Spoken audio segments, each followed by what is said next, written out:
Ukraine ने रूस पर रात गए ड्रोन हमला किया, जिससे वोल्गोग्राड रीजन में बिजली फराहमी लाइनें शदीद मुतासर हुईं और रेलवे स्टेशन की इमारत में आग भड़क उठी।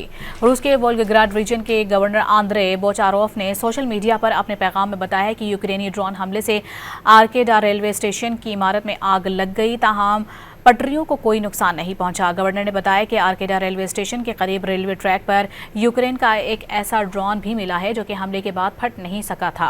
रूसी खबरसां एजेंसी तास के मुताबिक हमले के बाद कई इलाके ट्रेनों को ताखीर का सामना करना पड़ा। हमले के बायस वोल्गोग्राड के हवाई अड्डे पर परवाजें भी कई घंटों के लिए मुअत्तल रहीं।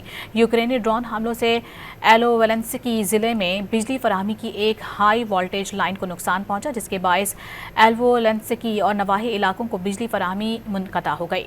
रूस की वज़ारत दिफा ने बताया कि रूसी अफवाज ने रात भर मुख्तलिफ इलाकों में यूक्रेन के 61 ड्रोन्स तबाह किए, ताहम उन्होंने ये नहीं बताया कि यूक्रेन ने मजमूई तौर पर कितने ड्रोन्स लॉन्च किए थे।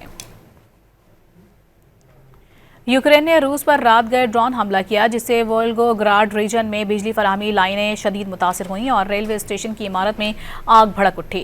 रूस के वोल्गोग्राड रीजन के गवर्नर आंद्रे बोचारोफ ने सोशल मीडिया पर अपने पैगाम में बताया कि यूक्रेनी ड्रोन हमले से आर्केडा रेलवे स्टेशन की इमारत में आग लग गई, ताहम पटरियों को कोई नुकसान नहीं पहुंचा। गवर्नर ने बताया कि आर्केडा रेलवे स्टेशन के करीब रेलवे ट्रैक पर यूक्रेन का एक ऐसा ड्रोन भी मिला है जो कि हमले के बाद फट नहीं सका था। रूसी खबरसां एजेंसी तास के मुताबिक हमले के बाद कई इलाके ट्रेनों को ताखीर का सामना करना पड़ा। हमले के बायस वोल्गोग्राड के हवाई अड्डे पर परवाजें भी कई घंटों के लिए मुअत्तल रहीं। यूक्रेनी ड्रोन हमलों से एलोवेलेंस्की जिले में बिजली फराहमी की एक हाई वोल्टेज लाइन को नुकसान पहुंचा, जिसके बायस एलोवेलेंस्की और नवाही इलाकों को बिजली फराहमी मुनक़ता हो गई। रूस की वज़ारत दिफा ने बताया कि रूसी अफवाज ने रात भर मुख्तलिफ इलाकों में यूक्रेन के 61 ड्रोन्स तबाह किए, ताहम उन्होंने ये नहीं बताया कि यूक्रेन ने मजमूई तौर पर कितने ड्रोन्स लॉन्च किए थे।